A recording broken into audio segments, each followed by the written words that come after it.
Dude, look at this coffee mug Elle got for Christmas. It's got like a little penguin in there. Can you see him? Help me! It's kind of sadistic, kind of f***ed up, because when you pour the coffee, it drowns. Ladies and gentlemen, we got him. Merry Christmas! Happy New Year's! We have some of my favorite NFL memes here today. Let's hop right in. I gotta start with these AI Christmas. Oh my God. These are so funny. We're probably like 5 years away from where AI is so powerful that you actually cannot discern AI from reality. This is so funny to me. Somebody is paying for these AI art subscriptions to make this. To make 3 kids crying as they get a Kadarius Toney, Derek Carr, and Mac Jones jersey. You know what I love best about this, dude? The parents are laughing. As if they intentionally got this gift for their kid so that they could laugh at them. This is a whole Christmas movie and they're still glazing Mahomes. It really was, and he has to get around the hand. He wanted to throw. That looked a little Mahomey on that one too. And that looked a little Mahomey on that one. Elf is one of the best Christmas movies of all time. You really think the fantasy football playoffs are more important than Christmas? I do. And I'm tired of pretending it's not.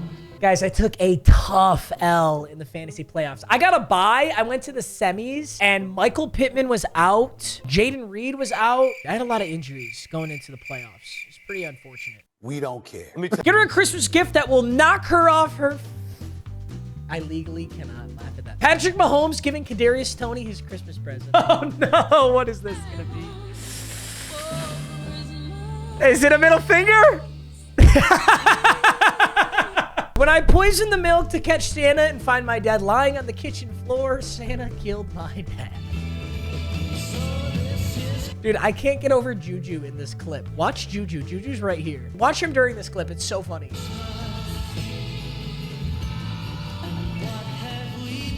I don't get what he's doing. Santa making sure that kids in poor areas get... This isn't even football anymore. Oh, that's wild. Is that Jameis Winston? That looks like Jameis Winston. Please don't make fun of children for still believing in Santa. I know grown men who still believe in the Dallas Cowboys. Why does Dak Prescott look like he's about to fight me for a Turbo Man action figure? Oh my God, he looks exactly like that guy. Santa in 1865 when he found out he had to switch to elves. He found out he had to switch to elves in 1865. Oh, shit!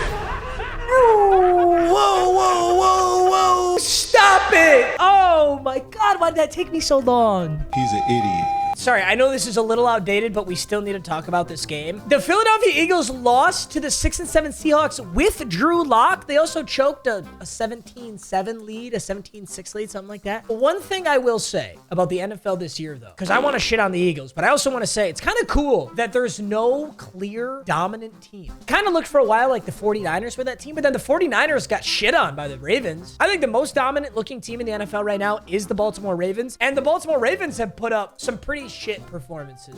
Point being, it really is anybody's Super Bowl. That's how it feels. I don't feel like there's a clear favorite at all. So I'm really excited for the playoffs. But yeah, we do need to talk about this. James Bradbury allowed every single catch on the 92-yard game-winning drive. Do you think Drew Lock was targeting Bradbury, or it just so happened that the open man was near him, so he just threw it? Okay, that's an absolutely insane catch. You can't be mad at Bradbury for this. You can be mad at Bradbury for that. You also should be more mad at the safety, though. That's the safety's responsibility over the top. This one's Bradbury's fault for sure. Wait a minute. We're sitting here talking about Bradbury. Look at this absolute gorgeous fucking ball. Look at Drew Lock in the rain throwing a fucking in the breadbasket. That couldn't be thrown any better. Drew Lock looking for James Bradbury in the Seahawks final drive. Who's it gonna be? Oh yeah, it is my bitch. Debo Samuel was right about James Bradbury. That they was going to get exposed. The Eagles defense. What was he saying about that? Where's the holes? Yeah, right. Where are the holes? No. There's holes. What's the holes? It was some The wide back open end. plays now. The back end, the all pro and the all pro. The D line make him all make both of them all pros. You don't. So Besides Slay, I respect Slay. what about Bradbury? Trash. You know what's funny about this interview? Right before Debo Samuel did this interview, I had to play him for some NFL Tuesday night gaming thing. I played him in a game of Madden. I was the Philadelphia Eagles when I played him, and he kept mentioning how they're trash. He really does not like the Philadelphia Eagles. I'll tell you that. Jalen Hurts if the tush push didn't exist. Justin Fields just catching straight. This never should have been a debate. I just disagree. Last year, Jalen Hurts played a lot better. Lamar's amazing. I love Lamar. What did he say?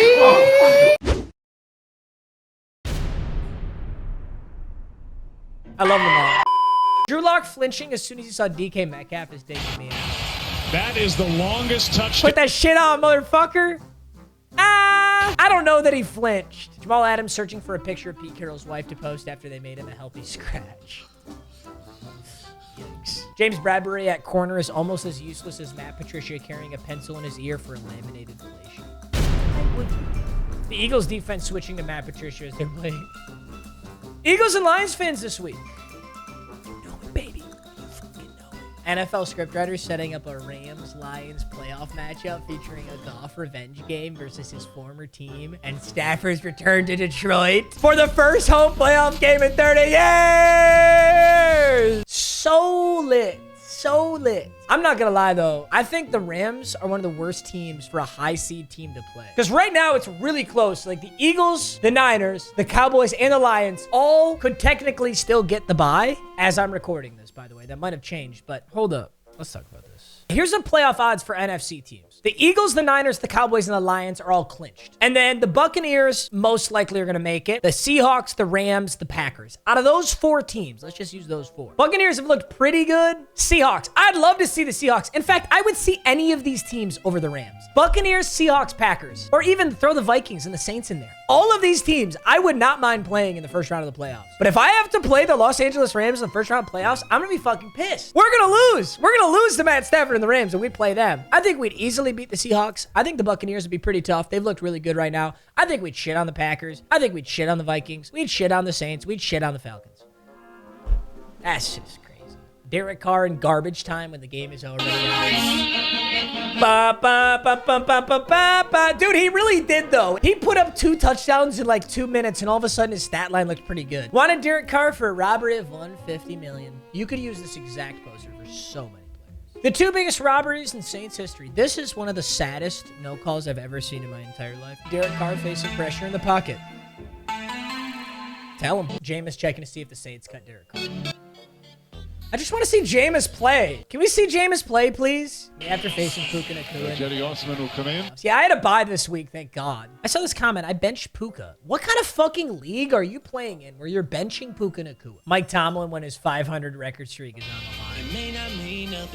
Just the stupidest. Mike Tomlin asking Mason Rudolph to save the Steelers season before. Rudolph, with your nose so bright, won't you guide my sleigh tonight? Although that George Pickens game was insane. The NFL over the last 3 weeks, I have seen the most ridiculous fucking stat lines. Joe Flacco's going absolutely insane. Amari Cooper put up a 200-plus game. George Pickens put up a 200-plus game. Steelers fans watching Mason Rudolph score more points today than Kenny Pickett did in any game. That's I insane. hate you, Kenny. Career games with 2+ passing touchdowns. Mason Rudolph has 6? Wait, what? Really? Mason Rudolph has fucking 6? That's actually insane. I didn't realize he had 6. I know it's a cherry pick stat, but it's actually very impressive. Mason Rudolph and George Pickens. Big Ben and AB. Jalen Warren said, dude, this gets me so fucking amped. This is Jalen Warren, who's like the little back for the Steelers. He's not big. He's shorter than George Pickens. He's definitely built. But look at this! On the fucking middle linebacker. I think that's on Jermaine Pratt. What a fucking hit. You don't like that, bro? You don't like it. I don't give a piss about nothing but the Tide, baby. Don't give a piss about nothing but the Tide. Kenny Pickett watching Mason Rudolph lead the Steelers to their best offensive performance. Good pass. That's a good pass. This meme was built for this scenario. I mean, yeah, he's doing good for a backup quarterback. Backup, yeah. How old is he? Yeah, he's 21. That's I'm 26, definitely though. the future of this I'm only franchise. here for a few games, but that's a good pass for a backup quarterback, for sure. That's definitely the future of this franchise. The future backup. Yes, sir. I love that. Pittsburgh, if the Steelers had just... No, shut the fuck up. Dude, I swear, this season, though, too, that every single backup quarterback has a shelf life of, like, 2 games. Like, Josh Dobbs, insane. Learns the playbook, starts to be dog shit, gets benched. Who else was insane for just a little bit and then turned out to be dog shit? Drew Lock was pretty crazy in his first game. I don't know how he's been performing. Jake Browning. Jake Browning is the other example. His Linsanity run is over. When the Chargers look like a much better team without Brandon Staley. Is anybody surprised about what happened? We are not surprised, Brandon. NFL, you need a Peacock subscription in order to watch Bills versus Chargers. Me pulling up Stream East. I love how he fully asterisked Stream East. What's going to be the day that Stream East goes down, boys? That's going to be a sad fucking day. The guy facing George Pickens and Gabe Davis in the fantasy play. Sorry. In fairness, though, if you have George Pickens and Gabe Davis on your fantasy team, and you somehow started them in the playoffs, I don't know how you made the playoffs. George Pickens and Gabe Davis have been dog shit. Gabe Davis every once in a while has that big game. George Pickens has been virtually non-existent. So if you started those two, it was like, you're a fortune teller. Only the Chargers could have more first downs, greater time of possession, fewer penalties, 0 turnovers, 3 forced turnovers, and still lose. Yeah, I don't know how they managed to do that. The Buffalo Bills to their fans every week this season.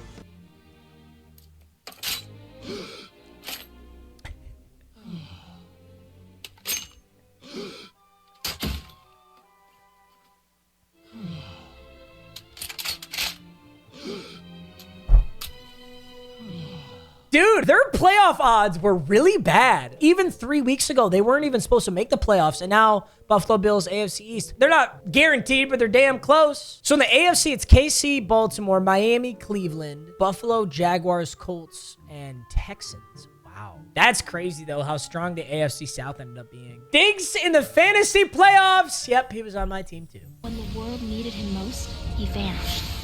My favorite shows of all time. I knew my fantasy team was cooked the moment Diggs pulled up in a skirt. Dude, I gotta say, though, if you cut this off right here, this fit is fucking fire, dude. He's got the white button-up, short collar, off-white cream varsity. Ooh, with the braided... Ooh! And then you look at the bottom, and he looks like he's a fucking... He looks like a pilgrim. He looks like he's about to go hit on Sacagawea. Explaining Gabe Davis to people who don't watch football. Sometimes may be good, sometimes I may be good, sometimes I may be shit. may be shit. Keenan Allen after getting my fantasy team to the playoffs. Time has come. You must continue your journey without me. Sean McDermott and the Bills in the locker room after the win.